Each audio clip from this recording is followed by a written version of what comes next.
السلام علیکم جی، کیا حال چال ہے آپ سب لوگوں کے؟ میں امید کرتی ہوں آپ سب بالکل ٹھیک ہوں گے، خیریت سے ہوں گے۔ ناول من مٹی کی یہ قسط نمبر 40 ہے۔ صدیقی صاحب بتا رہے تھے کہ تم نے اپنی اسکرپٹ میں تبدیلیوں کو مسترد کر دیا ہے۔ روفی کے کہنے پر ولید نے شانے اٹھا کر روفی کو دیکھا تھا۔ ہاں، وہ ٹھیک کہہ رہے ہیں، لیکن کیوں؟ تم اچھی طرح جانتے ہو میں جو لکھتا ہوں اس میں تبدیلی کی گنجائش باقی نہیں رکھتا۔ اس نے کافی کا گھونٹ بھرتے ہوئے شایان شان جواب دیا۔ وہ اس وقت روفی کے دفتر میں ہی موجود تھا۔ وہ ولید کے جواب پہ متفق نہیں تھا۔ پروڈیوسر کا حق ہوتا ہے اسے مطمئن کیا جائے، اس کی جو ڈیمانڈ ہو اس کے مطابق کام کیا جائے، اور اس بات کا تمہیں بخوبی علم ہوگا۔ جانتا ہوں، لیکن میں مواد کے معیار پہ سمجھوتا نہیں کر سکتا روفی۔ میں دل سے لکھی ویڈیو کو کسی کے دماغ کے مطابق نہیں بدل سکتا۔ اس نے دو ٹوک انداز میں کہا۔ تمہاری بات اپنی جگہ 100% درست ہے، لیکن ولید، جب اسی انڈسٹری میں رہنا ہے، کام کرنا ہے اور اپنے مقام بنائے رکھنا ہے تو تھوڑا بہت سمجھوتا کرنا ہی پڑے گا۔ پروڈیوسر سے بنی رہنے میں ہی بھلا ہے تمہارا، وہ اسے سمجھا رہا تھا۔ چھوٹے موٹے سمجھوتے کی بات ہوتی تو مجھے کوئی اعتراض نہ ہوتا، لیکن وہ پورا کانٹینٹ کمرشلائز کرنا چاہتے ہیں۔ میں کہانی سے روحانیت ختم نہیں کرنا چاہتا۔ وہ اٹھ کر کھڑکی کے پاس آ گیا تھا۔ 7ویں منزل سے شہر کا حسین منظر بھی اس کے مزاج کو نہیں بدل سکا تھا۔ دیکھو ولید، تم سمجھدار ہو، اس انڈسٹری میں ہر ایک کا مقصد پیسہ بنانا ہوتا ہے۔ جس نے خرچ کرنا ہے اس نے دگنا کمانا بھی ہے۔ تمہارا کانٹینٹ زبردست ہوگا، میں جانتا ہوں، لیکن ڈراموں کا کمرشلی ہٹ ہونا ٹی وی چینلز اور پروڈیوسرز کے لیے زیادہ اہم ہوتا ہے، نہ کہ اسکرپٹ میں دیا گیا کوئی روحانی یا معاشرتی پیغام۔ لیکن میں اپنے معیار پہ سمجھوتا نہیں کروں گا، اس نے مڑ کر روفی کو دیکھتے ہوئے کہا۔ یہ سب کچھ مجھے میرے معیار کی وجہ سے مل رہا ہے۔ میں اپنے مداحوں میں سب سے پہلے لکھنے کی وجہ سے مقبول ہوا تھا، اور میں انہیں کھونا نہیں چاہتا۔ تو پھر اسکرپٹ کا کیا کرو گے؟ کوئی بھی ٹی وی چینل یا پروڈکشن ہاؤس اس پہ پیسہ خرچ نہیں کرے گا۔ میں خرچ کروں گا، میں خود پروڈیوس کروں گا، اور دکھا دوں گا سب کو کہ فضولیات کے بغیر بھی ڈرامہ کمرشلی ہٹ ہو سکتا ہے، اس نے پر یقین لہجے میں کہا۔ روفی نے اسے مسکرا کر دیکھا۔ صدیقی صاحب کا عہدہ نظر انداز مت کرو، پروڈیوسرز ایسوسی ایشن کے وائس چیئرمین ہیں وہ۔ تمہاری ساکھ تو خراب کریں گے ہی، تمہارے ڈرامہ بھی نہیں چلنے دیں گے کسی چینل پر۔ روفی نے اسے حقیقت سے روشناس کرایا جس سے وہ انجان تھا۔ تمہارے کہنے کا مطلب ہے کہ کٹ پتلی بن جاؤ ان کے ہاتھوں؟ وہ غصے سے بولا۔ سادہ لفظوں میں کہوں تو ہاں، لیکن اردو میں کٹ پتلی کہو گے تو خود کو تکلیف دو گے، انگلش میں کمپرومائز سمجھ لو اسے، اور یہاں کمپرومائز کرنے پڑتے ہیں ولید، ورنہ بلیک آؤٹ ہونے میں زیادہ دیر نہیں لگتی۔ تمہارے وہ لاکھوں کروڑوں مداح تک بھول جائیں گے تمہیں۔ ولید اس کی بات سن کر دوبارہ کھڑکی سے باہر ہنگامہ خیز شہر کو دیکھنے لگا۔ بنا کچھ مزید کہے وہ بس سوچ رہا تھا۔ تم نے اس معاملے کو زیادہ سنجیدگی سے لے لیا ہے۔ روفی اٹھ کر اس کے قریب آیا۔ بات صرف اسکرپٹ میں تھوڑی بہت رد و بدل کی ہے، اس کے بعد تم بھی خوش اور صدیقی صاحب بھی خوش۔ آگے تمہاری مرضی، you have right to choose. روفی کی بات پر وہ سوچ میں پڑ گیا تھا۔ وہ کچھ غلط نہیں کہہ رہا تھا، یہ بات اسے بھی سمجھ آ گئی تھی۔ اس نے بالآخر سمجھوتا کر ہی لیا تھا۔ رات کو وہ لیپ ٹاپ لیے بیڈ پہ بیٹھے بیٹھے مطلوبہ رد و بدل میں مگن ہو گیا تھا۔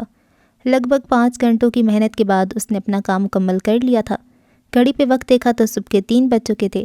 اس نے بیزاری سے لیپ ٹاپ کو ایک طرف رکھا۔ وہ اس ناچاہی رد و بدل سے مطمئن نہیں تھا، مگر اس نے اپنے دل پہ پتھر رکھ لیا تھا۔ سونے کے لیے اس نے آنکھیں بند کی ہی تھیں کہ سوچوں کی چمکادڑیں اس کی نیند پہ حملہ آور ہوئیں اور نوچ نوچ کر اس کی نیند نکلنے لگیں۔ وہ بے چینی کے عالم میں محض کروٹیں ہی بدل سکتا تھا، اور اس نے وہی کیا۔ عائشہ کا شکست خوردہ چہرہ اس کی آنکھوں کی زینت بن گیا تھا۔ چاہتی بھی وہ اس کے خیال سے پیچھا نہیں چھڑا پایا تھا۔ اس کی نظروں میں وہی منظر چل رہا تھا جب عالیہ نے شادی کے حوالے سے ادھار کی بات کی تھی۔ وہ کس طرح ریزہ ریزہ ہو گئی تھی۔ اس کا سارا رکھ رکھاؤ مٹی میں مل گیا تھا۔ 1 لاکھ اور اس میں سے 50,000 کے تحفے کا جو جواز اس نے پیش کیا تھا، اس نے عائشہ کی خودداری کو ناکو چنے چبائے تھے۔ اس کا ہار مان لینے والا انداز ولید کی نظروں میں گھوم رہا تھا۔ ایک فاتح سی مسکراہٹ کے ساتھ اس نے آنکھیں مزید مضبوطی سے بند کر لیں۔ کچھ ہی لمحوں کے بعد وہ ساری مضبوطی ریزہ ریزہ ہو گئی جب عائشہ کی پرشکوہ نظریں اس کی بند آنکھوں کی دیواروں سے ٹکرائیں۔ ڈیل کے نام پر مدد کرنے کا شکریہ۔ اس نے ہڑبڑا کر اپنی آنکھیں کھول دیں۔ تم اسے یوں ہرا نہیں پاؤ گے ولید، وہ ہار کر بھی جیت چاہتی ہے۔ تم یہاں رات کے اس پہر اس کے خیال میں بے چین ہو رہے ہو، اور وہ وہاں ہار کر بھی سکون سے نیند کی وادیوں میں گم ہے، خوابوں کے محل کی ملکہ بن کر۔ میں نے اسے نہیں ہرایا، بخدا میرا ایسا کوئی مقصد نہیں تھا۔ میں نے تو صرف مشکل وقت میں اس کی مدد کرنی چاہی۔ خود کو تسلی دیتے ہوئے اس نے دوبارہ آنکھیں بند کر لیں۔ پورے 1 لاکھ ہیں امی، دوبارہ گنے ہیں میں نے۔ ویسے بھی بینک والے ایسی ہیرا پھیری نہیں کرتے۔ عالیہ نے نوٹوں کی دونوں گڈیاں امی کی طرف بڑھاتے ہوئے کہا، جبکہ عائشہ خاموشی سے بٹن ٹانک رہی تھی۔ سونا آج کل ذرا سستا ہے، سوچ رہی ہوں باقی کی 50,000 میں سے کچھ زیور عائشہ کے لیے بھی بنوا کے رکھ دوں۔ امی نے پیسے پکڑتے ہوئے کہا۔ نہیں امی، ایسی فضول خرچی کی ضرورت نہیں ہے، عائشہ نے دانتوں سے دھاگا کاٹتے ہوئے بے اختیار کہا۔ 50,000 سے جو بن پاتا ہے عالیہ کے لیے وہ بنا لیں، اور باقی کے 50,000 میرا خیال ہے کہ واپس کر دیں۔ واپس کس لیے؟ مجھے تحفہ دیا انہوں نے، عالیہ جھٹ بولی۔ ہاں بیٹا، مناسب تو مجھے بھی نہیں لگا تھا، مگر اتنے خلوص سے دے کر گیا ہے، واپس کرتے ہوئے کم ظرف لگیں گے ہم، اور ویسے بھی اب اسے ساری بات ختم ہو گئی ہے ہماری، نئے سرے سے رابطہ کرنے کی ضرورت نہیں ہے۔ خلوص اپنوں کا ہی بات ہے، اس سے کوئی تعلق نہیں ہمارا، ساری زندگی اس مفت کے احسان کا بوجھ رہے گا ہم پر، اس لیے واپس کر دینے میں ہی بھلا ہے۔ عائشہ اپنی بات پر قائم تھی۔ بوجھ کیسا؟ اس نے بدلے میں کچھ مانگا تو نہیں ہم سے، ویسے بھی اسے اتنے سے پیسوں کی کوئی کمی نہیں ہوگی۔ عالیہ بھی ڈٹ گئی تھی۔ امی یہ تو بے وقوف ہے، آپ کے اصول اور رکھ رکھاؤ کہاں گئے؟ عائشہ نے امی سے مخاطب ہو کر پوچھا۔ رکھ رکھاؤ کہاں سے آ گئے اس میں تو بس یہ کہہ رہی ہوں کہ اگر اس نے دے دیے ہیں تو واپس کرنا مناسب نہیں ہے، یا تو اسی وقت واپس کر دیتے تو بھی تھا، اب اسے دوبارہ بلائیں گے تو وہ بھی بات ہمارے لیے ٹھیک نہیں، اب اس رابطے کو ختم کرنا ہی بہتر ہے۔ بالکل ٹھیک کہہ رہی ہیں امی، عالیہ نے امی کی طرف طاری کرتے ہوئے کہا، جبکہ عائشہ نے اب خاموش رہنے میں عافیت جانی۔ بحث کرنا اس کی عادتوں میں شامل نہیں تھا، ایک مناسب نقطے پہ آ کر وہ خاموش ہو جایا کرتی تھی۔ اجنبی تو وہ ضرور ہے، مگر لگتا کسی اچھے خاندان سے ہے، جیسے ہم نے پہلی بار سوچا تھا وہ ویسا نہیں ہے، بالکل عام سا شخص لگتا ہے، حالانکہ میں سوچتی تھی کہ وہ بڑے بڑے لوگ مغرور ہوتے ہوں گے۔ ثریا بیگم نے سوچتے ہوئے کہا۔ ہاں میں اس میں ایسی کوئی برائی نظر نہیں آئی۔ عالیہ نے فون پر رمیز کو میسج لکھتے ہوئے سرسری انداز میں کہا۔ ہاں تمہیں تو اب خوبیاں ہی نظر آئیں گی، ان خوبیوں کی قیمت جو دے گیا وہ تمہیں تحفے کے نام پر۔ عائشہ نے طنز کیا۔ چلو چھوڑو بیٹا، کیوں آپس میں الجھتی ہو، وہ اچھا ہے یا برا، وہ اپنے گھر میں ہم اپنے گھر میں، امی نے قصہ تمام کرتے ہوئے کہا۔ کسی کی سچی تعریف کرنا گناہ تو نہیں ہے، اور پھر آپ کی اس سے کیا دشمنی ہے جو تعریف بھی نہ کروں میں؟ عالیہ نے عائشہ کو کنکھیوں سے دیکھتے ہوئے کہا۔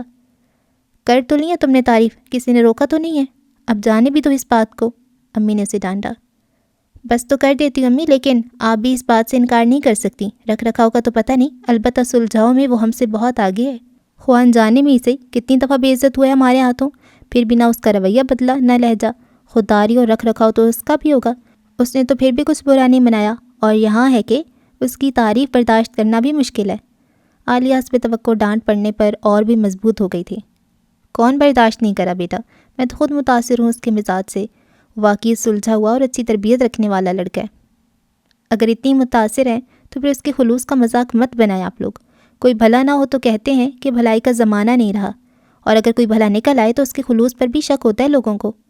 وہ بڑبڑاتے ہوئے وہاں سے اٹھ کر چھت پہ چلی گئی، جاتے ہی اس نے رمیز کو کال ملا لی تھی۔ 1 منٹ نہیں لگتا اور آپے سے باہر ہو جاتی ہے یہ لڑکی، امی نے سیڑھیوں کی طرف جاتا دیکھ کر کہا تھا۔ اسی اثناء میں دروازے پہ دستک ہوئی، عالیہ نے چھت سے ہی گلی میں جھانک کر آنے والے کو دیکھ لیا تھا۔ ثریا بیگم اٹھ کر دروازے کی طرف جانے لگیں تو عالیہ نے چھت سے آواز دے کر انہیں روک دیا۔ امی رہنے دیں دروازہ کھولنے کو۔ ارے دیکھوں تو صحیح کہ کون ہے۔ وہ دروازے پہ چلے آئیں۔ پینٹ بیچنے والے ہیں، مشہوری کر رہے ہیں کمپنی کی، وہ دوبارہ بولی، لیکن ثریا بیگم اس دوران دروازہ کھول چکی تھیں۔ آپ کے بیٹے کا نام علی ہے؟ آنے والے نے دروازہ کھلتی ہی سوال کیا۔ جی وہ میرا بیٹا ہے، لیکن تم کیوں پوچھ رہے ہو؟ ثریا بیگم کو تشویش ہوئی۔ وہ سن اور بول نہیں سکتا؟ اس اجنبی نے دوبارہ سوال کیا۔ نہیں لیکن تم کون ہو بیٹا، اور تمہیں کیسے معلوم؟ وہ بدستور کشمکش کا شکار تھیں۔ آنے والے نے انہیں جواب دینے کی بجائے مڑ کر ڈالے میں بیٹھے ہوئے لڑکے کو آواز دی۔ شفیق یہی گھر ہے، سامان اترواؤ جلدی سے۔ وہ سر ہلاتا ہوا گاڑی سے باہر آ گیا۔ ڈالے کے پچھلے حصے میں سوار 2 مزید افراد بھی نیچے اتر گئے تھے۔ ثریا بیگم بکھلا گئیں۔ کون ہیں آپ لوگ اور کس سامان کی بات کر رہے ہیں؟ عالیہ چھت سے یہ سارا منظر دیکھ رہی تھی۔ عائشہ بھی اوپر نگاہیں اٹھائے عالیہ سے صورتحال جاننے کی منتظر تھی۔ کسی ولید صاحب نے بھجوایا ہے، ہم کمپنی کی طرف سے آئے ہیں، اس شخص نے بالآخر ایک جزوی سا جواب دیا۔ کون ولید؟ ثریا بیگم نے بھی سوال کیا۔ پتہ نہیں اماں، ہمیں تو بس یہی بتایا گیا ہے کہ ولید صاحب کا نام لینا ہے اور یہاں سامان اتارنا ہے، باقی کا کام ان دونوں کا ہے۔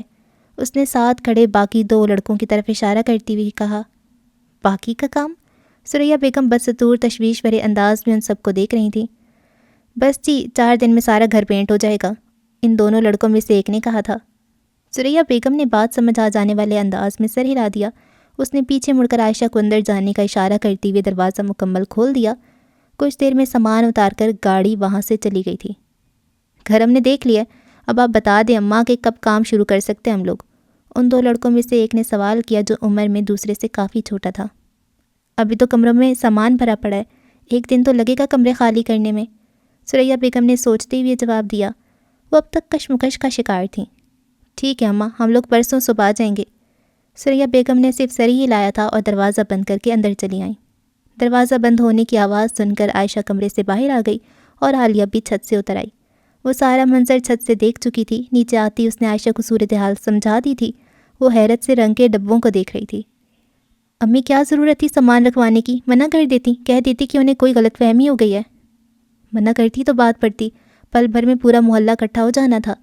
فارغ لوگ تو ایسے میلوں کی تلاش میں رہتے ہیں کہ کوئی جھولا جھول سکیں۔ شکر ہے کہ کسی جاننے والے نے نہیں دیکھا۔ وہ طمانیت سے بولی۔ امی میرا خیال ہے کہ ہمیں لوگوں سے زیادہ اس کی اس گھر میں بڑھتی ہوئی دخل اندازی سے ڈرنا چاہیے، جس نے یہ رنگ بھجوایا ہماری آنکھیں رنگنے کے لیے۔ عائشہ نے سخت لہجے میں تشویش کا اظہار کرتے ہوئے کہا۔ اس کی نظروں میں ولید کا چہرہ امڑ آیا، جبکہ عالیہ چپ رہنے والی نہیں تھی۔ انہیں ہماری آنکھیں رنگنے سے کیا ملے گا؟ مجھے تو لگتا ہے وہ صرف ہماری مدد کر رہے ہیں اور کچھ نہیں۔ حسب توقع اس نے ولید کی حمایت کی۔ آنکھیں رنگی جائیں تو صرف وہی رنگ نظر آتا ہے جو دکھایا جا رہا ہو، اور سوال یہ ہے کہ وہ ہماری مدد کیوں کرنا چاہتا ہے؟ کیوں وہ زبردستی ایک اجنبی سے شناسہ بننا چاہتا ہے؟ اور اگر مدد کرنے کا اتنا ہی شوق ہے تو شہر بھرا پڑا ہے ایسے لوگوں سے جو واقعی مدد کے حقدار ہیں۔ اللہ کا لاکھ لاکھ شکر ہے ہمیں ایسی مدد کی ضرورت کبھی نہیں پڑی۔ تم ٹھیک کہہ رہی ہو بیٹا، ایسا لگ رہا ہے جیسے وہ دل جیتنے کی کوشش کر رہا ہو۔ یہ لڑکا تو پیچھے ہی پڑتا جا رہا ہے، ثریا بیگم نے تشویش بھرے لہجے میں کہا۔ امی آپ ہی با کمال ہے باجی کی طرح، بھلا ایک ایسا شخص جو لاکھوں کروڑوں دلوں کی دھڑکن ہو، وہ ہم جیسوں کے دل جیتنے کے لیے یہ سب کرے گا؟ اور اگر ایک لمحے کے لیے مان بھی لیا جائے کہ وہ ایسا کر رہا ہے تو امی آپ بتائیں اسے کیا ملے گا ایسا کر کے، اور اس کے بدلے میں ہم اسے دے بھی کیا سکتے ہیں؟ عالیہ بدستور ولید کا دفاع کر رہی تھی۔ میری تو سمجھ میں نہیں آ رہا کہ یہ سب کیا ہے۔ عائشہ الجھن کا شکار تھی۔ سمجھ کر کیا کرنا ہے باجی، شکر کریں کہ اس گھر کی حالت بدل رہی ہے۔ ابا کے جانے کے بعد پہلی بار گھر کا رنگ روپ بدلے گا، اور وہ بھی شادی کے موقع پہ۔ ہمیں کیا لینا دینا کہ وہ یہ کیوں کر رہا ہے؟ ہمیں صرف یہ دیکھنا ہے کہ وہ جو کر رہا ہے اس میں ہمارا فائدہ ہے یا نقصان، بس اتنی سی بات ہے۔ عالیہ نے سادہ لفظوں میں امی اور عائشہ کو سمجھانے کی کوشش کی، جو جزوی طور پر کامیاب بھی ہوئی تھی۔ پتہ نہیں کیا ٹھیک ہے اور کیا غلط، مجھے تو ڈر سا لگ رہا ہے یہ سوچ کر کہ اگر کل اس نے ان ساری مہربانیوں کو کوئی صلہ مانگ لیا جو ہم نہ دے سکیں تو کیا ہوگا؟ عائشہ کی تشویش کم نہیں ہوئی تھی۔ عالیہ نے اس کی بات پہ زوردار کہکا لگایا۔ وہ صلہ مانگے گا، اور وہ بھی ہم سے؟ ہے کیا ہمارے پاس جو وہ کسی صلے کے لیے ہماری مدد کرے؟ آپ دونوں نے خواہ مخواہ اس بیچارے کی مہربانیوں کو وسوسوں کے قلعے سے باندھ دیا اور چڑھنے کے لیے ان کے آگے فضول قسم کے اندازے ڈال دیے۔ وہ لگاتار ہنستے ہوئے اندر چلی گئی۔ جاتے جاتے اس نے علی سے اپنا فون لے لیا تھا۔ ہو سکتا ہے وہ ٹھیک کہہ رہی ہو۔ عالیہ کے جانے کے بعد امی نے عائشہ سے کہا، دیکھنے میں ولید وہ نہیں دکھتا جو ہم اسے دیکھ رہے ہیں، ہو سکتا ہے یہ محض ہمارا وہم ہو۔ اللہ کرے ایسا ہی ہو، مجھے بھی کوئی شوق نہیں ہے وہم کرنے کا۔ اس نے رنگ کے ڈبوں پہ نگاہ دوڑاتے ہوئے جواب دیا۔ ایسا ہی ہوگا، ورنہ جو دینے والا ہو وہ لینے کی آس کبھی نہیں رکھتا۔ ثریا بیگم نے بھی اس مہنگے پینٹ کے ڈبوں کو دیکھا۔ عائشہ ان کی بات پہ طنز سے مسکرائی۔ آپ کی بھول ہے امی، دینے والا جب لینے پہ آتا ہے تو دگنا وصول کرتا ہے، لیکن بہتر یہی ہے کہ ہم اتنی دور کا نہ سوچیں۔ ہاں اسی میں بہتری ہے۔ ویسے بیٹا، گھر کا روپ نکھر جائے گا شادی پر، اور پھر گھر پار صاف ستھرا ہو تو انسان بھی سلجھا ہوا نظر آتا ہے۔ چلیں جو بھی ہے، اس بات کو یہیں ختم کریں۔ میں عالیہ اور علی سے مل کر ضرورت کی چیزیں اوپر رکھوا دیتی ہوں۔ جب تک نیچے والے پورشن کا کام ہوگا ہم کھانا پینا اوپر ہی کر لیں گے۔ وہ ثریا بیگم اور عالیہ کی باتوں پر کسی حد تک پرسکون ہو گئی تھی۔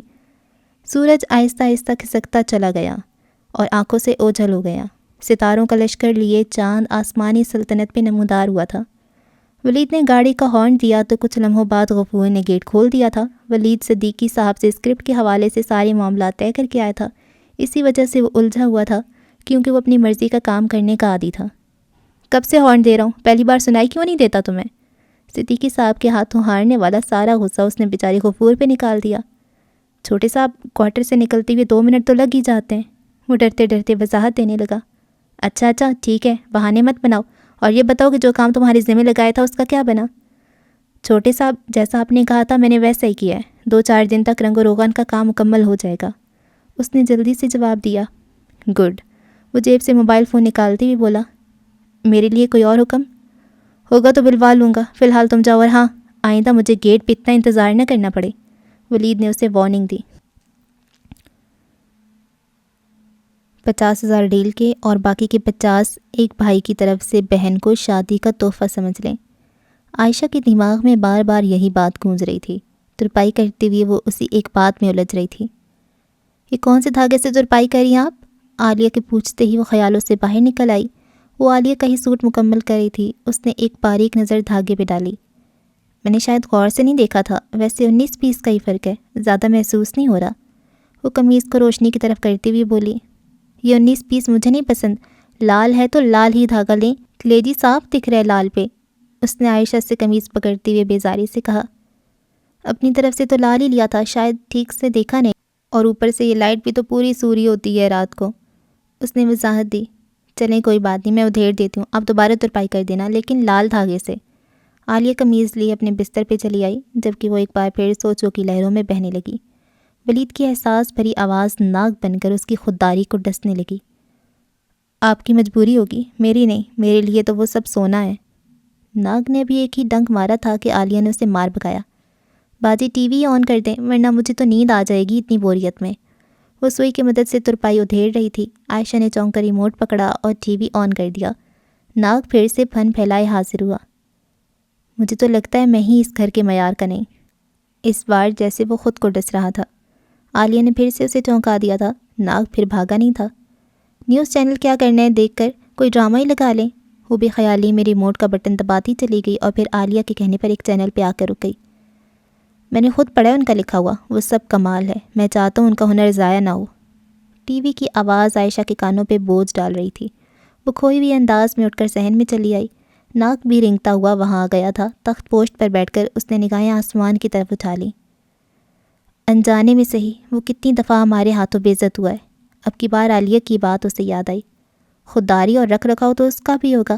اس نے افسوس بھری نگاہوں سے دروازے کی طرف دیکھا۔ وہی دروازہ جس کی چوکھٹ زنگ آلود تھی، وہی زنگ جو ولید کے ہاتھوں کو میلا کر دیتا تھا، وہی ولید جو اس دروازے پہ آ کر سارے معیار بھول جاتا تھا۔ میں بس آخری مرتبہ یہاں آیا ہوں، اس کے بعد آپ لوگوں کو میری وجہ سے ہزیمت نہیں اٹھانی پڑے گی۔ ولید کی اس مایوس آواز پر ناگ نے اس کے دل پہ ڈسا تھا۔ دروازے سے نگاہ ہٹا کر اس نے ایک گہری سانس لی۔ زہر اب اس کے دل سے ہوتا ہوا آنکھوں سے بہا تھا۔ آسمان سے گر کر 2 ستارے اس کی آنکھوں کی زینت بن گئے تھے۔ دیکھنے میں ولید وہ نہیں دکھتا جو ہم اسے دیکھ رہے ہیں، ایک ایسا شخص جو لاکھوں کروڑوں دلوں کی دھڑکن ہو، وہ ہم جیسوں کے دل جیتنے کے لیے یہ سب کرے گا۔ اس کے لیے بیٹھے رہنا دشوار ہوتا جا رہا تھا۔ وہ اپنی جگہ سے اٹھی اور کھوئی ہوئی انداز میں دروازے کے قریب آ گئی۔ دروازے کی کنڈی پر اس نے دھیرے سے ہاتھ رکھ دیا تھا۔ اگر آپ کو اپنے لکھے پر یقین نہیں تھا تو میرے آنے کا یقین کیوں تھا آپ کو؟ یہ سوال تھا جس کا جواب وہ خود بھی نہیں جانتی تھی۔ اس کی دھڑکنیں مچلنے لگی تھیں۔ کپ کپاتے ہوئے ہاتھوں سے اس نے کنڈی کھول کر کھوئی ہوئی انداز میں تاریک گلی میں جھانکنا چاہا۔ دروازے پہ ہاتھ رکھے ہوئے نیم تاریکی میں گم ولید ایک دم دروازہ کھلنے پہ چونک گیا، لیکن عائشہ کا چونکنا بازی لے گیا تھا۔ اسے ولید کا چہرہ دکھائی دیا تو اس کی مچلتی ہوئی دھڑکنیں سن ہونے لگیں۔ اس کے دل کی ساری ترپائی ادھڑ کر رہ گئی تھی۔ اسے یہ سارا منظر ایک وہم سا لگا تھا۔ ناگ دم دبا کر بھاگ گیا تھا۔ اس نے آنکھیں بند کر کے دوبارہ کھولیں تو وہاں ولید کا کوئی وجود نہیں تھا۔ وہ دیوانہ وار ادھر ادھر دیکھنے لگی۔ اسے نیم اندھیر گلی میں کچھ بھی دکھائی نہیں دیا تھا۔ وہ خواب اور حقیقت کے درمیان اٹک کر رہ گئی تھی۔ کیا میری نظروں نے واقعی اسے دیکھا تھا، یا یہ وہ رنگ تھا جنہیں میری آنکھیں دیکھ رہی ہیں؟ شش و پنج کا شکار ہو کر وہ اندر چلی آئی۔ کہاں چلی گئی تھی باجی؟ اتنا مزیدار سین تھا، مس کر دیا آپ نے؟ عالیہ نے اسے دیکھتے ہی کہا۔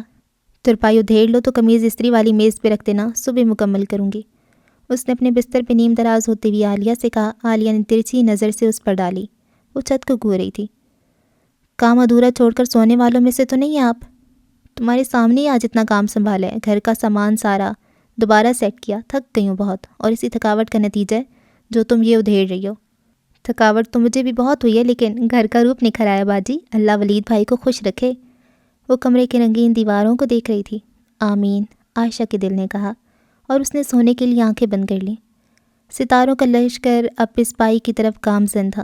چاند شکست سے بچنے کے لیے دم دبا کر بھاگنے کی تیاری میں تھا، مگر چاند کو مات ہوئی اور سورج کا راج ہوا۔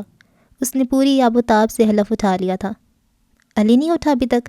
آٹا گوندتے ہوئے عائشہ نے امی سے پوچھا تھا۔ نہیں، سو رہا ابھی تک، میں نے خود ہی نہیں جگایا، ساری رات بخار میں ہانپتا رہا ہے، گولی دی تو کچھ فرق پڑا۔ اچانک بخار کیسے ہو گیا امی؟ دن بھر تو ٹھیک تھا۔ عالیہ نے آملیٹ کے لیے ہری مرچیں کاٹتے ہوئے پوچھا۔ بتا کر تو نہیں ہوتا بخار انسان کو، جب ہونا ہوتا ہے تو ہو جاتا ہے، مجھے تو لگتا ہے اسے گرمی ہو گئی ہے، جبھی تو رات کو اس کی نکسیر پھوٹ گئی تھی۔ اسے اب ان انڈوں اور تلی ہوئی چیزوں سے دور ہی رکھو۔ تھکاوٹ سی ہوا ہوگا بخار، اتنی بار سیڑھیاں چڑھا اور اترا ہے ہمارے ساتھ سامان اتروانے کے لیے، میں نے تو منع بھی کیا تھا، مگر اسے شوق ہی بہت ہے ایسے کاموں کا۔ عائشہ نے آٹا ایک طرف رکھتے ہوئے کہا۔ چلو جیسے بھی ہوا، اس کے کھانے پینے میں احتیاط کرنی ہوگی، گرمی کی وجہ سے پہلے ہی کم کر دیا اس نے کھانا پینا، دیکھا نہیں کتنا کمزور ہوتا جا رہا ہے۔ فکر نہ کرے امی، 2-4 دن اچھی خوراک کھائے گا تو صحت بحال ہو جائے گی اس کی۔ عالیہ نے انڈا پھینٹتے ہوئے کہا۔ کتنی بار کھایا ہے کہ انشاءاللہ کہتے ہیں ہر بات میں، امی نے اسے ڈانٹا۔ اس نے خاموشی سے اس بات میں سر ہلایا اور پھینٹا ہوا انڈا فرائنگ پین میں ڈال دیا۔ امی، میں سوچ رہی تھی چچا اور چچی کو کارڈ دے کر مدعو کرنا چاہیے تھا شادی میں، ہم نے دوسروں کی طرح انہیں بھی فون کر کے بلایا ہے۔ عائشہ نے چولہے پر توا رکھتے ہوئے کہا۔ عالیہ نے پیشانی پر گھوری ڈال کر اسے دیکھا لیکن خاموش رہی۔ ایک ہی بات ہے بیٹا، اور میرا تو خیال ہے کہ کارڈ کی نسبت منہ سے کہا ہوا زیادہ اہمیت رکھتا ہے، کارڈ تو رسمی سا بلاوا لگتا ہے، پھر ہم نے کسی اور کو بھی تو کارڈ نہیں دیا۔ چچی جان آپ کی طرح نہیں سوچتی، وہ اس پر اعتراض کریں گی۔ چچا جان کی تو خیر ہے، لیکن چچی جان ان کے کان ضرور بھریں گی۔ چلو بھر بھی دیں گی کان تو ہمارا کیا جاتا ہے، ہم نے عزت سے بلایا انہیں، آئیں گے تو سر آنکھوں پہ بٹھائیں گے۔ جو ناک میں مکھی نہ بیٹھنے دے وہ سر آنکھوں پہ کیسے جچیں گی؟ عالیہ نے طنز کرتے ہوئے آملیٹ پلٹی۔ بری بات ہے عالیہ، اور تمہاری تو شادی ہے، تمہارا تو فرض ہے ہر آنے والے کو عزت دینا۔ عائشہ نے اسے امی سے پہلے ہی جواب دے دیا تھا۔ بےزتی تو نہیں کی میں نے، یہ کبھی کبھار سچ بولنے میں آپ دونوں کو کسی کی بےزتی کیوں لگنے لگتی ہے؟ وہ اپنی آئی پر آنے لگی تھی۔ اچھا بس کر دو اب، صبح بحث کرنا ضروری نہیں ہے، جلدی سے ناشتہ کرو اور چلو میرے ساتھ بازار، سنار سے جیولری اٹھانی ہے اور رمیز کے لیے بھی چیزیں آج ہی لیتے آنا ہے، یہ کام جتنی جلدی ختم ہو تو بہتر ہے۔ ناشتے کے بعد امی اور عالیہ بازار چلی گئی تھیں، جبکہ عائشہ نے امی کے کمرے میں چٹائی بچھا کر سلائی مشین پر پوزیشن سنبھال لی۔ علی اس کے پاس ہی بخار میں لپٹا سو رہا تھا۔ اس نے لمحہ بھر کے لیے علی کو ترس کھانے والی نظروں سے دیکھا اور پھر آگے بڑھ کر اس کے ماتھے کو آہستہ سے چوم لیا۔ شادی میں 10 دن باقی تھے اور اسے ابھی مزید اتنے ہی سوٹ سلائی کرنے تھے، جن میں سے 2 سوٹ اس کے اپنے تھے، 2 ہی علی کے، 1 امی کا اور باقی عالیہ کے۔ 2 گھنٹے مسلسل مشین چلانے پر اس کے ہاتھوں میں درد جاگ اٹھا تھا۔ پچھلے کچھ دنوں میں اسے کام کا وقفہ نہیں ملا تھا۔ اس نے تھکن کے عالم میں ایک ہاتھ سے اپنا سر پکڑ لیا تھا اور دوسرا ہاتھ اپنی آنکھوں کے سامنے پھیر لیا، جس پر ہلکے ہلکے نشان پڑ چکے تھے۔ اس نے اپنے دل میں ایک درد سا محسوس کیا تھا۔ اس نے پاس پڑے عالیہ کی قیمتی کپڑوں کی طرف دیکھا، ایسے کپڑے اس گھر میں پہلے کبھی نہیں آئے تھے۔ پھر اس نے بغور سلائی مشین کو دیکھا۔ ساری عمر سلائی کر کے بھی بس عزت سے 2 وقت کی روٹی ہی ملتی ہے انسان کو۔ اس نے لمب بھینچتے ہوئے سوچا۔ اس کے ضمیر نے اگلے لمحے اس کی سوچ کی نفی کر دی تھی۔ کیسی باتیں کر رہی ہو عائشہ، عزت سے روٹی مل جائے تو اور انسان کو کیا چاہیے؟ تو کیا ضروری ہے کہ عزت کی روٹی مل جائے تو انسان ترقی کی آرزو کرنا چھوڑ دے اور آگے بڑھنے والے راستوں کی طرف نہ دیکھے؟ اس نے خود سے سوال کیا تھا۔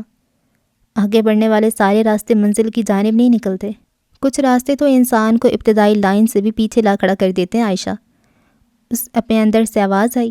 وہ اپنا سر جھٹک کر دوبارہ پوری قوت سے مشین کی ہتھی کو گھمانے لگی۔ اسی رفتار سے ولید کی ایک بات نے اس کے دماغ میں گھومنے لگی۔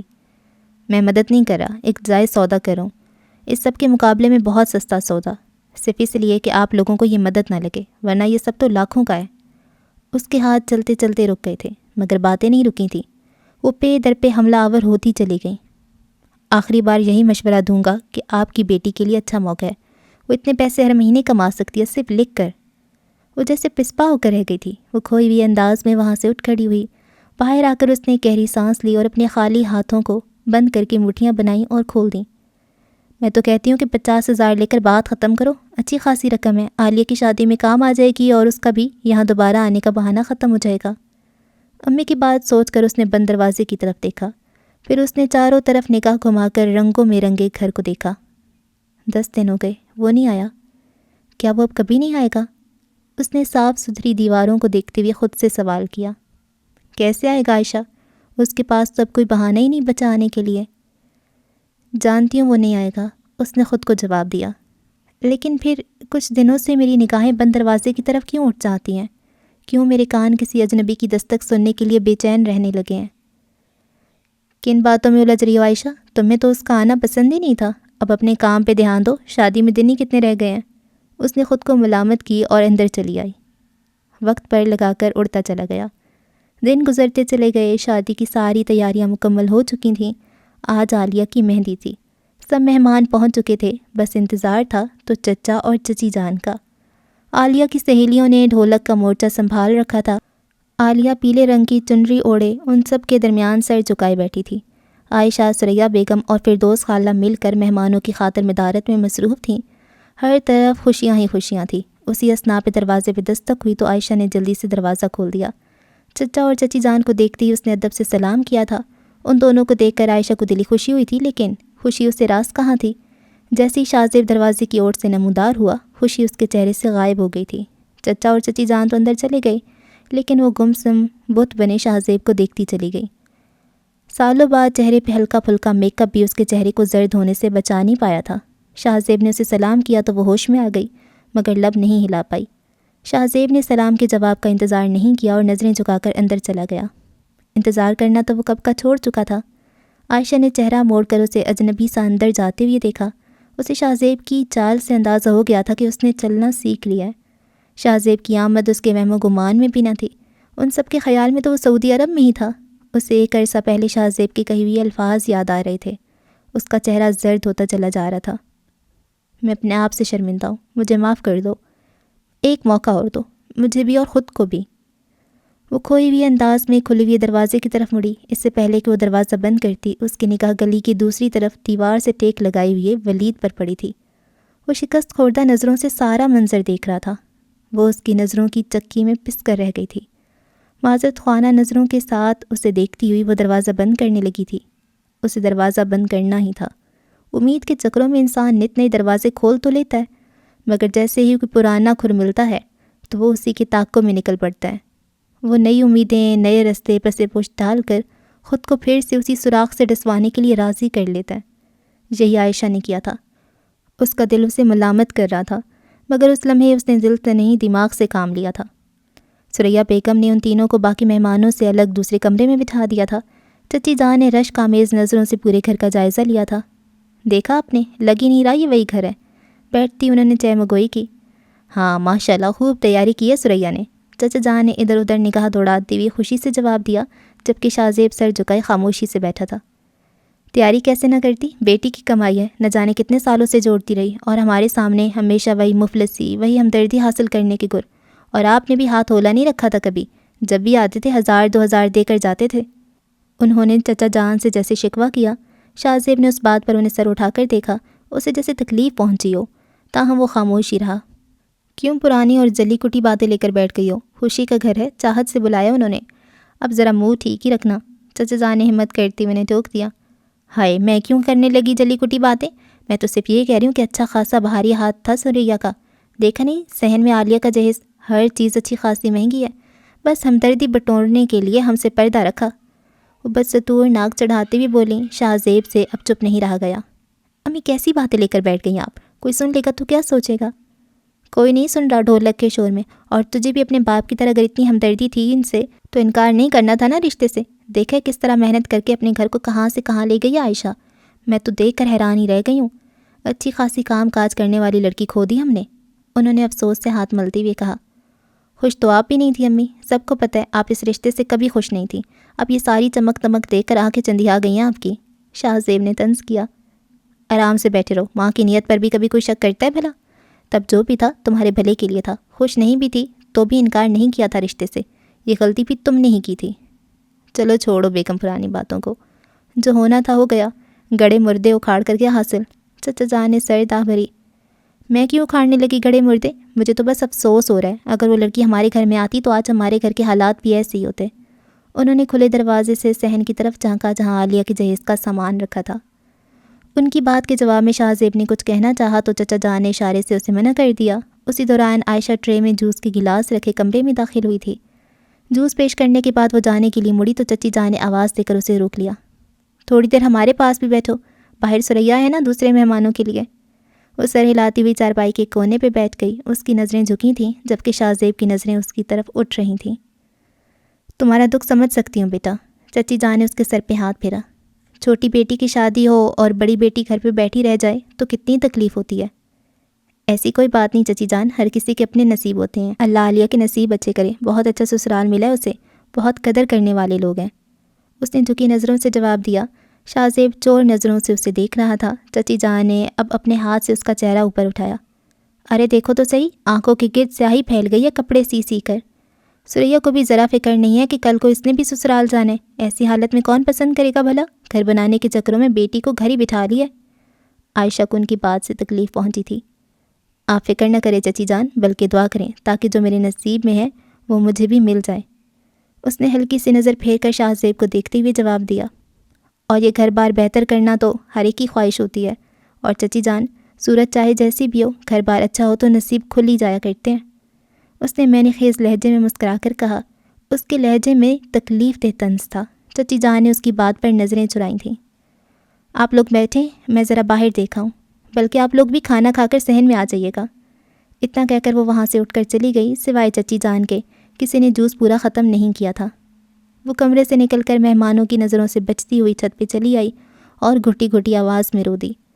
بہت بار اس نے گہری سانس لے کر خود کو نارمل رکھنا چاہا، مگر کوئی نہ کوئی بات اس کے دماغ میں رک جاتی۔ آج اسے شدت سے احساس ہو رہا تھا کہ اسے شاہ زیب کو معاف کر دینا چاہیے تھا۔ اس کا جرم اتنا بڑا نہیں تھا کہ معاف نہ کیا جا سکتا۔ شاہ زیب کی آمد نے اسے سالوں پیچھے دھکیل دیا تھا، اور رہی صحیح کسر چچی جان کی باتوں نے نکال دی تھی۔ دوسری طرف ولید ہاری ہوئے قدموں سے چلتا ہوا گلی سے نکل آیا تھا۔ اسے سامنے گراؤنڈ دکھائی دیا جس میں عالیہ کی بارات کے حوالے سے انتظامات ہو رہے تھے۔ اسے یہ کنفرم کرنے میں دیر نہیں لگی تھی کہ وہ تمبو کناتیں صبح آنے والی بارات کے لیے لگائی گئی تھیں۔ وہ چلتا ہوا ایک ادھیڑ عمر شخص کے پاس پہنچا جو سب کو ہدایات دے رہا تھا۔ ولید نے اس سے باتوں ہی باتوں میں ساری معلومات لے لی تھیں اور ساتھ ہی یہ بھی بتا دیا تھا کہ وہ لڑکی کا بھائی ہے اور اسے یہ سارے انتظامات پسند نہیں آئے۔ اس شخص نے پان تھوکتی ہوئی ایک نظر غور سے دیکھا۔ حضور جتنی رقم کی بات ہوئی ہے اس میں ہم یہی کر سکتے تھے، آپ کے سامنے ہے جو۔ اس ساری سیٹنگ کو بدل دو اور رقم کی کوئی فکر نہ کرو، جتنا اچھا انتظام تم کر سکتے ہو کرو، اور ہاں بارات آنے سے پہلے اگر تازہ پھول لگا دو تو بہتر ہوگا۔ آپ بے فکر ہو جائیں سرکار، جتنا گڑ ڈالیں گے اتنا میٹھا ہوگا، جیسا آپ بتائیں گے سب کچھ ویسا ہی ملے گا آپ کو۔ صبح بارات آنے سے پہلے پھول بھی لگ جائیں گے۔ اور کوئی حکم؟ اس نے ایک بار پھر تھوکتے ہوئے تابعداری سے پوچھا۔ کھانے کا مینیو بھی تبدیل ہوگا، ولید نے سوچتے ہوئے جواب دیا۔ ہو جائے گا، لیکن آپ ابھی فائنل کریں تاکہ اس حساب سے تیاری ہو۔ ٹھیک ہے، میں بتا دوں گا، فی الحال اپنے لڑکوں سے کہہ کر یہ ہٹاؤ سارا کچھ، اور جیسا میں بتاؤں گا وہی ہونا چاہیے۔ جیسا آپ کا حکم سرکار، ہمارا تو کام ہی یہی ہے، جب تک گاہک مطمئن نہ ہو ہم کام کرنا نہیں چھوڑتے۔ آخری پچکاری مار کر اس نے اپنے ایک لڑکے کو آواز دی۔ اس گراؤنڈ سے کچھ فاصلے پر عائشہ گھر کی چھت پر تنہا کھڑی اپنے نصیب کی تھیم پہ غور کر رہی تھی۔ شاہ زیب بھی موقع پا کر اوپر چلا آیا تھا۔ بھری محفل چھوڑ کر آپ یہاں کیوں چلی آئیں؟ آتے ہی اس نے سوال کر کے عائشہ کو مشکل میں ڈال دیا۔ اس نے چوروں کی طرح نظریں چرائیں۔ گھٹن سی ہو رہی تھی، دراصل اتنی ہجوم کی عادت نہیں ہے۔ سر سے سرکتے ہوئے دوپٹے کو اس نے مضبوطی سے تھام کر جواب دیا۔ شاہ زیب نے نظر بھر کے اسے دیکھا، پھر وہ ہلکا سا مسکرایا۔ دوسروں کو اکیلا کرنے والے خود کیسے بھیڑ میں رہ سکتے ہیں؟ اس کے لہجے میں شکوہ تھا، وہ اس کی نظروں میں پس رہی تھی۔ آپ نیچے چلے، میں کھانا لگواتی ہوں۔ وہ بس یہی کہہ پائی۔ آج ایک نیا انکشاف ہوا ہے مجھ پر، وہ اس کی بات کو یکسر نظر انداز کرتے ہوئے بولا۔ کیسا انکشاف؟ اس نے چونک کر شاہ زیب کو دیکھا۔ یہی کہ جو دوسروں کی غلطی معاف نہیں کرتے وہ خود بھی خوش نہیں رہتے۔ وہ پرسکون سے لہجے میں اسے گھورتے ہوئے بولا۔ یہ غلط فہمی ہے آپ کی کہ میں خوش نہیں ہوں۔ اس نے اپنے چہرے پہ زبردستی کی مسکراہٹ سجائی۔ اور آپ خوش فہم ہیں؟ وہ غور سے اس کے شکست خوردہ چہرے کو دیکھتے ہوئے بولا۔ اس کی بات نے زبردستی کی مسکراہٹ کو زبردستی غائب کر دیا تھا عائشہ کے چہرے سے۔ آپ کو معافی نہیں ملی، اس کے باوجود آپ بہت خوش اور پرسکون نظر آتے ہیں۔ وہ دبے انداز میں شکوہ کر رہی تھی۔ شاید معافی میں آپ اپنا دل رکھنا بھول گئے تھے، ورنہ جس کو معافی کی طلب پر بھی معافی نہیں ملتی وہ اتنا پرسکون نہیں ہو سکتا۔ قسم سے معافی میں دل ہی رکھا تھا، اور دل سے معافی مانگ لینے والے کو سکون مل ہی جاتا ہے، معافی چاہے ملے یا نہ ملے۔ وہ انجانے میں اسے مزید بے چین کر رہا تھا۔ سعودی عرب سے کب واپس آئے آپ؟ عائشہ نے بات بدلی۔ 8-10 دن ہو گئے۔ پیر تو جم چکے ہوں گے آپ کی ان 2 سالوں میں وہاں۔ پیروں کا کیا ہے، جہاں انسان چاہے جما لے۔ ویسے بھی جب انسان کے پاس دوسرا آپشن نہ ہو تو جہاں دھرے ہوتے ہیں وہیں جم جاتے ہیں۔ اس نے گہری سانس لیتے ہوئے جواب دیا۔ خیر آپ سنائیں، کیسا چل رہا ہے آپ کا کام؟ لگتا ہے خوب محنت کی آپ نے۔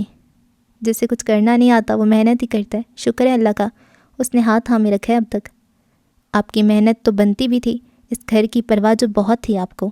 وہ میں نے خیز نظروں سے اسے دیکھ رہا تھا۔ چلے مبارک ہو، آپ اس میں کامیاب ہوئیں۔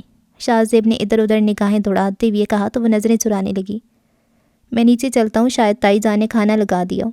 اس پر ایک گہری نظر ڈال کر وہ نیچے اترنے لگا، جبکہ عائشہ وہیں کھڑی کھڑی افسوس کی بلندی پہ چڑھنے لگی تھی۔ وہ کچھ قدم چل کر سیڑھی کے پاس آئی۔ کاش شاہ زیب تم ایک بار پھر معافی مانگ لو، میں معافی ہاتھ میں لیے کھڑی ہوں۔ صرف ایک بار طلب کر کے دیکھ لو، میں دل کی گہرائیوں سے معاف کرنے کو تیار ہوں۔ اس نے دل ہی دل میں سوچا۔ اس نے معافی مانگی تھی عائشہ، ایک بار نہیں بلکہ بہت بار، لیکن تمہارے پاس معاف کرنے کا ظرف نہیں تھا۔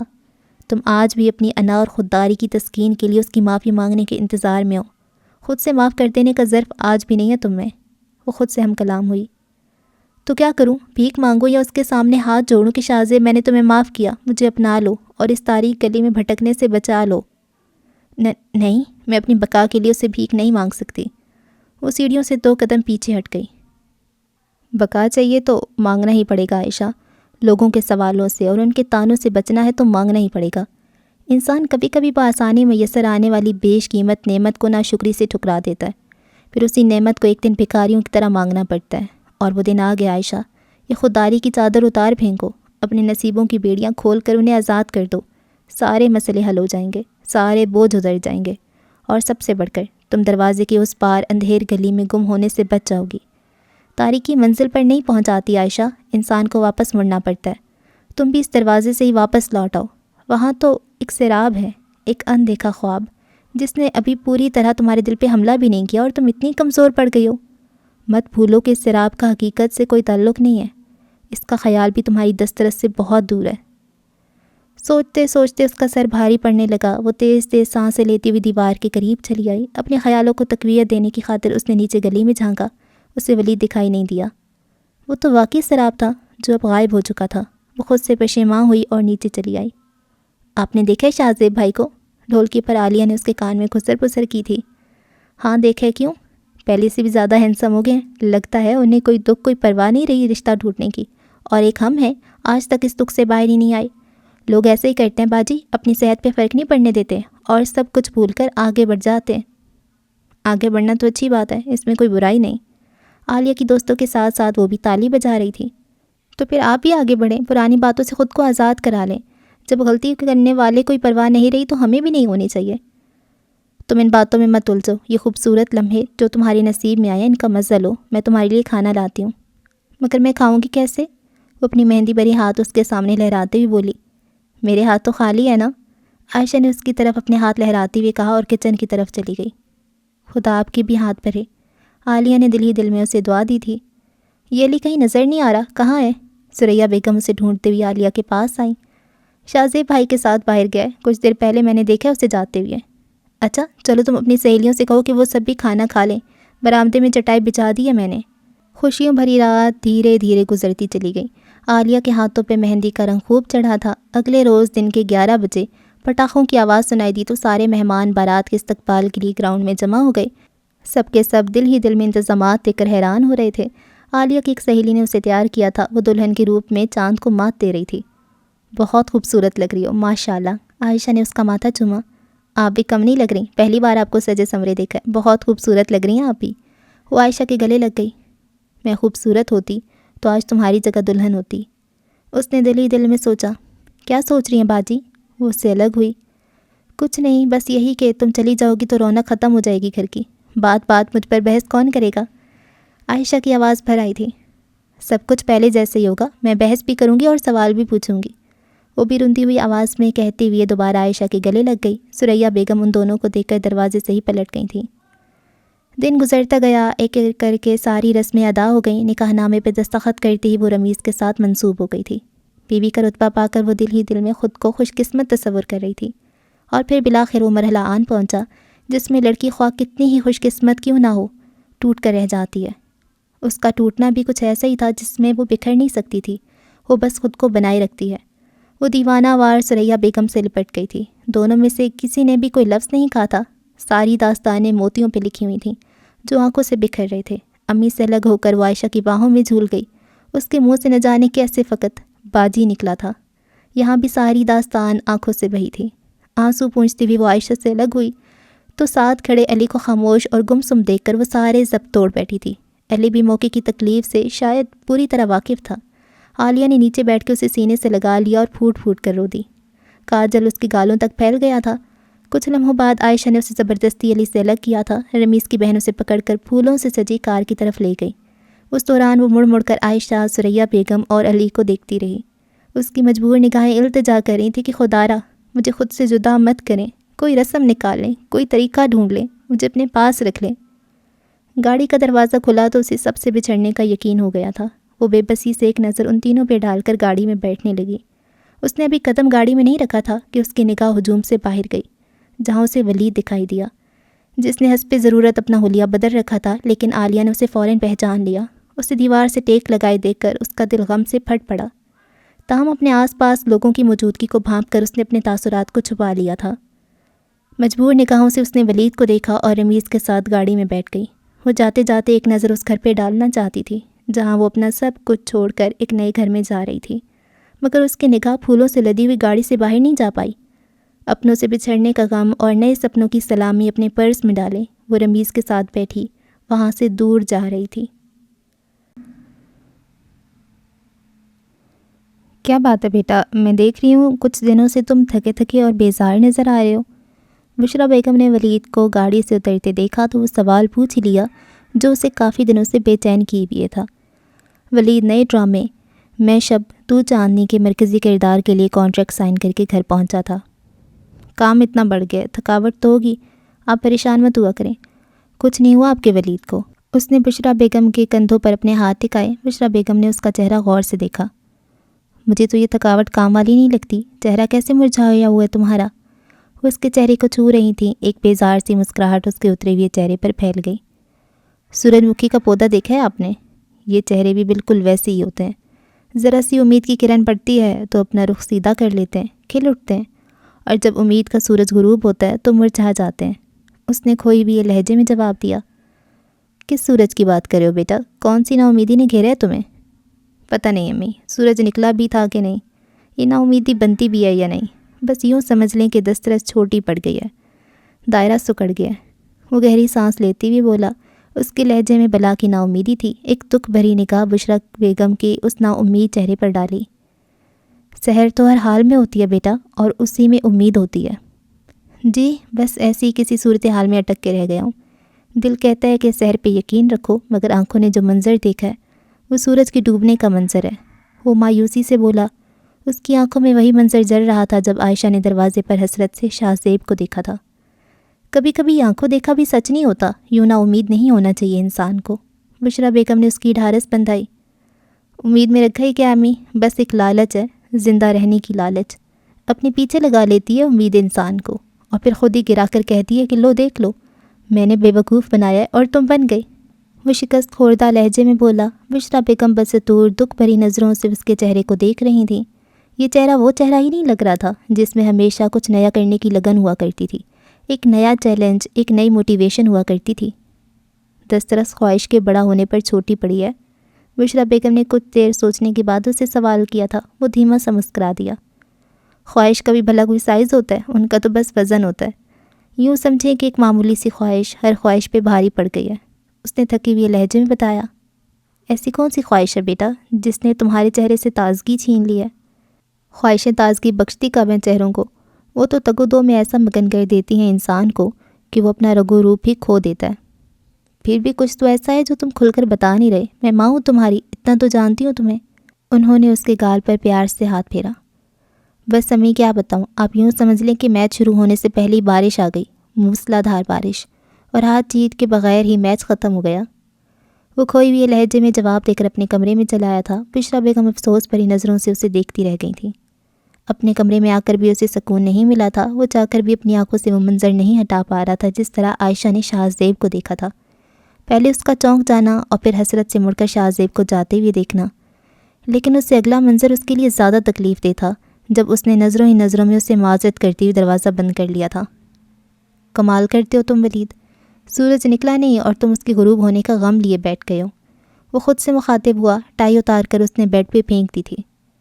تو کیا ہوا اگر سورج نہیں نکلا تو؟ سحر تو پھر بھی ہوئی تھی، آنکھوں کو سحر کی عادت ہو جائے تو اندھیروں سے نہیں بنتی۔ میں تو ولید قریشی ہوں، میں کیوں آنکھیں بند کر لوں؟ اندھیروں کو چاہیے کہ وہ سامنے سے ہٹ جائیں۔ اس نے جوتے اتار کر ایک طرف پھینک دیے۔ ایک جوتا بشرا بیگم کے پیروں میں جا گرا تھا، وہ اس کے کمرے میں داخل ہو چکی تھیں۔ سوری امی، اس نے شرمسار ہوتے ہوئے آگے بڑھ کر جوتا ان کے راستے سے ہٹا دیا۔ میں نے تمہاری بے چینی کا ایک ہی نتیجہ نکالا ہے، وہ اس کے بیڈ پر بیٹھتے ہوئے بولی۔ ولید نے چونک کر ان کی طرف دیکھا۔ کیسا نتیجہ؟ تمہیں محبت نے گھیر لیا ہے، بشرا بیگم اس کی آنکھوں میں دیکھتے ہوئے ٹھوس لہجے میں بولی۔ وہ ایک لمحے کے لیے مجسمہ سا بن گیا، اگلے ہی لمحے وہ چاروں شانے چت ہو چکا تھا، جب اس کے دل نے بشرا بیگم کی بات پہ مہر لگانے کے لیے تیز تیز دھڑکنا شروع کر دیا تھا۔ یہ نہیں ہو سکتا، اس نے تصور میں عائشہ کا چہرہ ہلاتے ہوئے زیر لب کہا۔ جو نہیں ہو سکتا اس کا ہونا ہی انسان سے سکون چھین لیتا ہے، ہو سکنے والے ہونے میں بھلا کہاں کی بے چینی، کہاں کی مات؟ وہ گہری سانس لیتے ہوئے اپنی ماضی میں جھانکتے ہوئے بولی۔ وہ بیچارگی سے ان کی طرف دیکھتا چلا گیا۔ کیا میں ہار گیا ہوں امی؟ اس نے امید بھرے لہجے میں سوال کیا۔ جب میچ ہوا ہی نہیں تو ہار جیت کیسی؟ ہوا تھا میچ، اس نے گہری سانس لے کر اعتراف کیا۔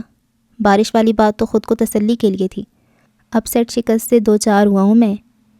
کون ہے وہ لڑکی جس نے ولید قریشی کو مات دے دی اور وہ بھی اب سیٹ؟ بشرا بیگم نے محبت بھرے انداز میں اس کے چہرے پہ ہاتھ رکھتے ہوئے پوچھا۔ اس نے مات نہیں دی، اس نے تو میچ ریفری کی طرح دوسرے امیدوار کے حق میں فیصلہ سنا دیا۔ فیصلہ دیتے وقت اس نے ایک بار بھی نہیں سوچا کہ میں کون ہوں۔ اس نے شکستہ انداز میں اپنے کندھے جھکا لیے۔ شاید انصاف کا یہی تقاضا ہو بیٹا، کیونکہ امیدوار نہیں دیکھا جاتا، حقدار دیکھا جاتا ہے۔ وہ اپنے ماضی کے جھرونکوں میں جھانک کر بولی۔ مجھے فیصلہ ماننا چاہیے یا اپیل دائر کرنی چاہیے؟ اس نے دم بخود سوال کیا۔ میری مانو تو اپیل کر کے دیکھ لو، بھاگتی امید کا کنارہ ہی صحیح، ایک کوشش کر کے دیکھ لو۔ آپ کو میرا ساتھ دینا ہوگا اس کوشش میں۔ اس نے بشرا بیگم کے ہاتھ اپنے ہاتھوں میں دبا لیے۔ کیسا ساتھ؟ وہ چونکی۔ میرے ساتھ ان کے گھر جانا ہوگا آپ کو، ورنہ مجھے اکیلے کو دیکھ کر وہ اور بھی انصاف پہ اتر آئے گی۔ وہ انتہائی سنجیدہ تھا۔ ضرور چلوں گی، آخر میں بھی تو دیکھوں کہ وہ کون ہے لڑکی جس نے میرے ولید کو اپسیٹ کیا ہے، اس کی ساری دسترسوں کو سمیٹ کے رکھ دیا ہے۔ کب جانے؟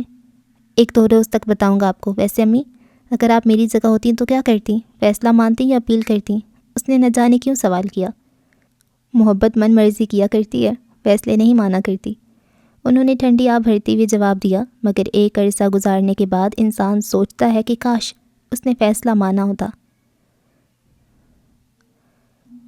چچی جان، آپ ہی کوئی حوصلہ دیں امی کو، 2 دن ہو گئے، 2 نوالوں سے زیادہ حلق کے نیچے نہیں اترا، اس طرح تو بیمار پڑ جائیں گی وہ۔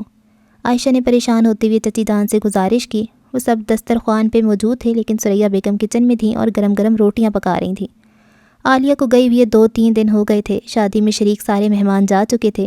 ثریا بیگم کے اصرار پر چچا چچی اور شاہ زیب 2 روز کے لیے رکے تھے۔ تم خواہ مخواہ پریشان ہو رہی ہو، ماں باپ کو بیٹی کی رخصتی کے بعد 2-4 دن ایسا محسوس ہوتا ہے، پھر سب کچھ ٹھیک ہو جاتا ہے۔ چچی جان نے ڈونگے میں سے سالن نکالتے ہوئے سرسری سا جواب دیا۔ ظاہر ہے ماں باپ پال پوس کر بڑا کرتے ہیں بیٹی کو، اسے تعلیم دیتے ہیں، تربیت دیتے ہیں، آنگن کی رونق ہوتی ہے بیٹی۔ پرائے گھر کی زینت بنانا آسان تو نہیں ہوتا ان کے لیے، چچا جان نے اسے حوصلہ دیتے ہوئے کہا، جبکہ اس نے اس بات پر شاہ زیب کو دیکھا جس نے کوئی تاثر دینے کی بجائے آگے بڑھ کر روٹی اٹھا لی تھی۔ ابھی تو وہ بیٹی گئی ہے جو نہ کام کی تھی نہ کاج کی، اور ثریا کا یہ حال ہے، جب تم جاؤ گی تو لگ پتہ جائے گا، سارے کھاتے جو بند ہو جائیں گے۔ چچی جان نے طنز کرتی ہوئی کہا، یہ کہیں نہیں جائیں گی امی، انہیں اپنے گھر سے بہت لگاؤ ہے۔ بالآخر نوالا منہ میں ڈالتے ہوئے شاہ زیب نے لب کشائی کی، وہ اس کی بات پہ خفیف سی ہو کر رہ گئی۔ وہ تو ہم لڑکیاں خود کو حوصلہ دینے کے لیے کہہ دیتی ہیں، ورنہ ہمیں جانا تو سسرال ہی ہوتا ہے، اور یہی حقیقت ہے۔ وہ دبے لفظوں میں اسے امادگی کا پیغام بھی دے رہی تھی۔ تمہارا کوئی رشتہ نہیں آیا؟ چچی جان نے ایک دم اس سے تکلیف دہ سوال کر لیا۔ اس سے پہلے کہ وہ کچھ بولتی چچا جان بول پڑے تھے، کیسی باتیں کری ہو، کوئی بیٹیوں سے بھی اس طرح پوچھتا ہے بھلا؟ حد کرتی ہو تم۔ ایسا بھی کیا انوکھا سوال کر دیا میں نے، رشتے کا ہی پوچھا ہے، اور ویسے بھی اب وہ زمانہ تو رہا ہی نہیں کہ رشتے کی بات ہو اور لڑکی گھٹنوں میں منہ دے دے۔ وہ جو چلی گئی ہے نا بیاہ کر، اس نے فوراً جواب دینا تھا۔ عالیہ تھوڑی منہ پھٹا، لیکن اتنی بھی نہیں کہ آپ اسے بدگمان رہیں۔ عائشہ نے قدرے تلخ لہجے میں کہا، ارے میں کیوں ہوں گی بدگمان، بھئی خوش رہے اپنے گھر میں تو بس بات کر رہی تھی کہ وہ ذرا ہمت والی لڑکی ہے۔ خیر میں ذرا ثریا کو دیکھ لوں، ہو سکتا ہے میرے کہنے سے ہی کچھ کھا لے۔ چچی جان اٹھ کر کچن میں چلی گئیں۔ چچا جان بھی ہاتھ دھونے کے لیے صحن میں چلے گئے۔ امی کی باتوں کا برا مت ماننا، ان کی عادت ہے، لیکن وہ دل کی بری نہیں ہے۔ پھر بھی آپ کو کچھ برا لگا ہو تو میں ان کی طرف سے معافی مانگتا ہوں۔ شاہ زیب نے اس کی طرف دیکھتے ہوئے کہا، اس میں برا لگنے والی کوئی بات نہیں ہے، وہ بڑی ہیں اور پھر میری چچی جان ہے، مجھے ان کی کوئی بات بری نہیں لگتی۔ پھر بھی اتنے دنوں سے ہم یہاں آئے، 100 باتیں کی ہوں گی امی نے، کوئی نہ کوئی بات تو بری لگی جاتی ہے انسان کو، اس لیے معذرت کرتا ہوں میں امی کی طرف سے۔ وہ بدستور شرمندہ تھا۔ آپ کو خواہ مخواہ معافی مانگنے کا شوق ہو رہا ہے، حالانکہ ایسی کوئی بات نہیں ہے، اس نے نظریں پھیرتے ہوئے کہا۔ اس کے دل نے شدید خواہش کی کہ وہ ایک بار پھر اس سے رشتہ توڑنے کے لیے معافی مانگ لے، لیکن ایسا نہیں ہوا تھا۔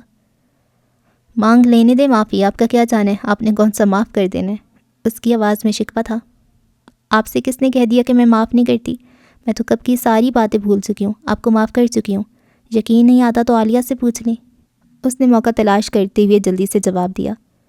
مجھے تو یقین آ جائے گا، آپ بھی یقین کر لیں کہ عالیہ یہاں سے رخصت ہو کے جا چکی ہے، شاید آپ بھول جاتی ہیں بار بار۔ وہ اسے گھور رہا تھا۔ مجھے یاد ہے، بس دل نہیں مانتا، لگتا ہے کہ وہ یہیں کہیں ہے، ابھی آئے گی اور سوالوں کا منہ توڑ جواب دینے۔ وہ گہری سانس لے کر بولی۔ وہ مسلسل اسے گھور رہا تھا۔ ایسا ہی ہوتا ہے، کوئی ایک لمبے عرصے کے لیے ساتھ رہے اور پھر چوکھٹ سے دور ہو جائے تو بہت عرصے تک دل کو یقین نہیں آتا۔ وہ نظریں چرانے لگی تھی۔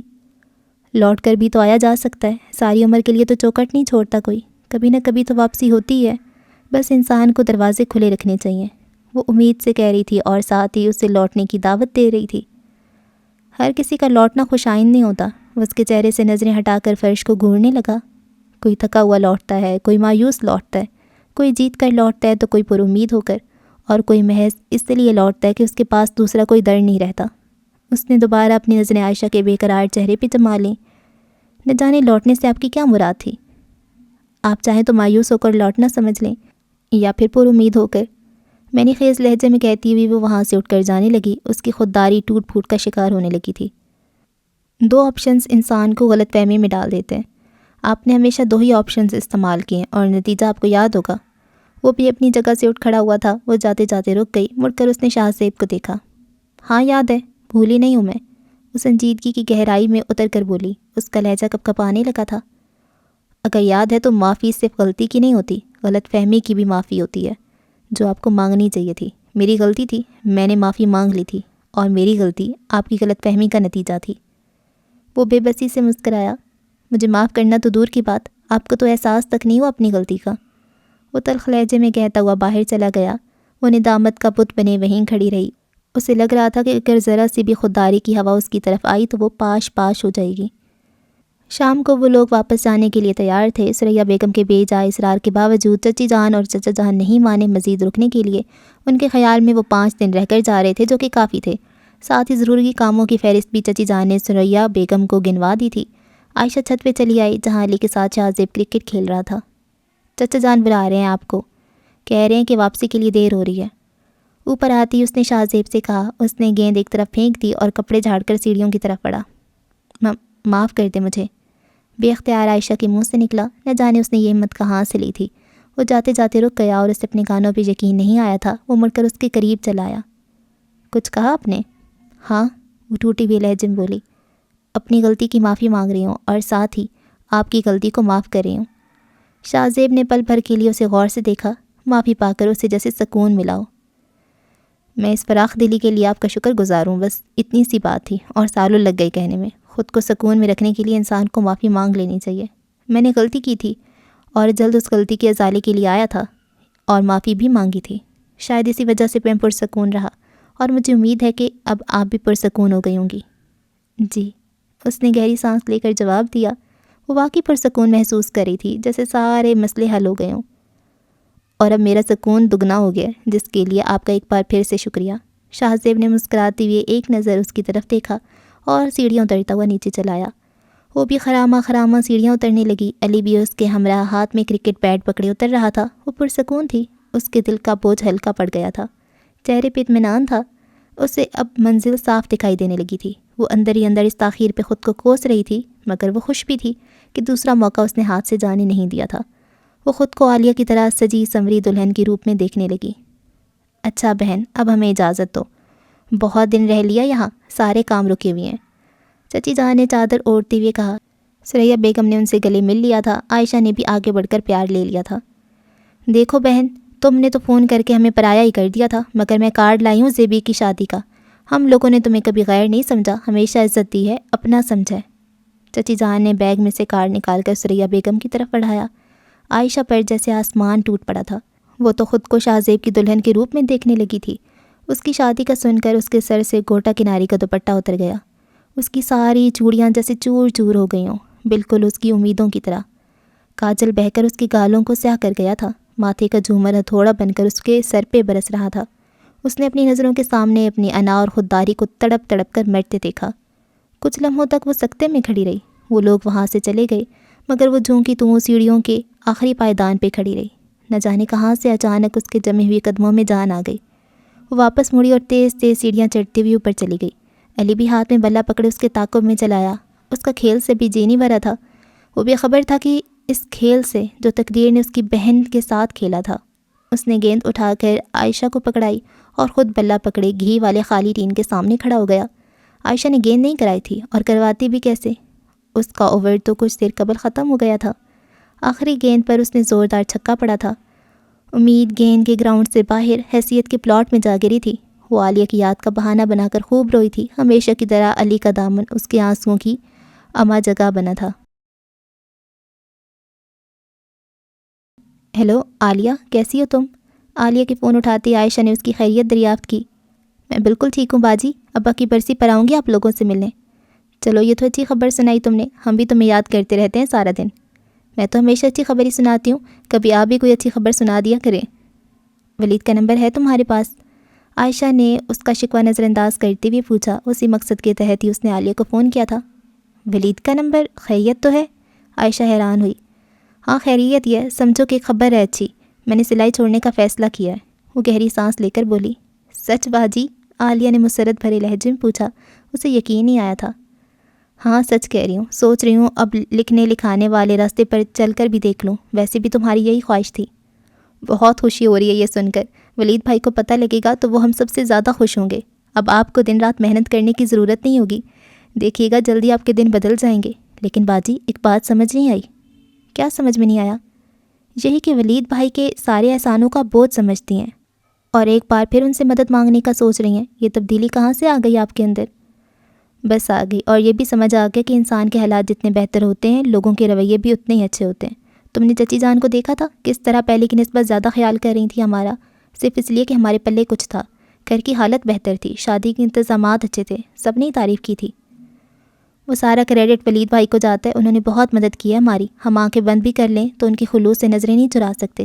خیر جو بھی ہو باجی، آپ نے بہت اچھا فیصلہ کیا ہے۔ زندگی میں ملنے والے موقعوں سے فائدہ اٹھانا چاہیے، کہ اب تک تقدیر بدل جائے۔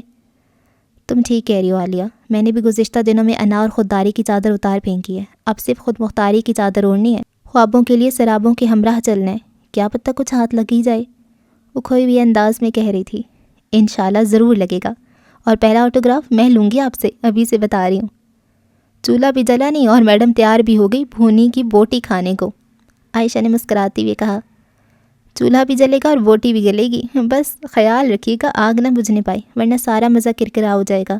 عالیہ بھی مسکرائی تھی۔ میں تمہاری امی سے بات کراتی ہوں، تم یاد سے ولید کا نمبر بھیج دینا، اس نے فون سریا بیگم کی طرف بڑھاتے ہوئے کہا۔ اچھا جی، ایپیسوڈ 30 کو ہم یہاں پہ ختم کرتے ہیں۔ آج تو شکر ہے بیرا نہیں آئی سامنے، یار اچھا دن گزر گیا۔ آج کی ایپیسوڈ جہاں پہ شاویز اور بیرا آتے ہیں نا، وہ وہاں پہ مجھے غصہ آ جاتا ہے۔ جہاں پہ عائشہ کی باتیں ہوتی ہیں وہ میں تھوڑی سی خوشی خوشی کے ساتھ سن لیتی ہوں۔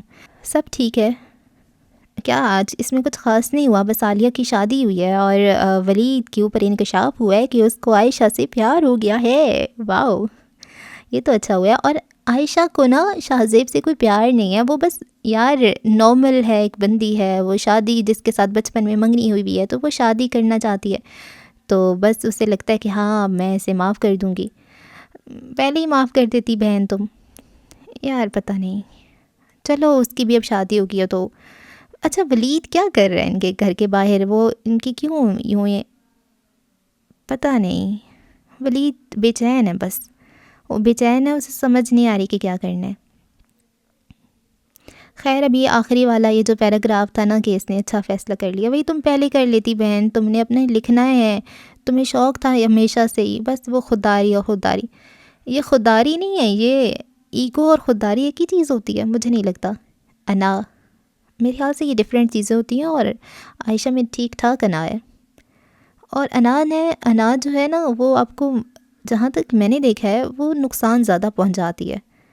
تھوڑا اس کا فائدہ ہوتا ہے کہ آپ کی ایک عزت رہ جاتی ہے، لیکن زیادہ نقصان نہیں ہوتا ہے میرے خیال سے. تو مجھ میں بالکل بھی انا نہیں ہے، بالکل بھی نہیں ہے ایگو وغیرہ. میں آرام سے انکسار عاجز ٹائپ کی بندی ہوں، میں آرام سے جھک جاتی ہوں. تو جن میں ہوتی ہے وہ بڑے مشکل ہوتی ہے ان کے لیے زندگی. تو اپنے آپ کو اتنا فلیکسیبل رکھنا چاہیے کہ جہاں پہ جھکنا پڑے تو بندہ ایزیلی جھک جائے اپنے فائدے کے لیے ہی.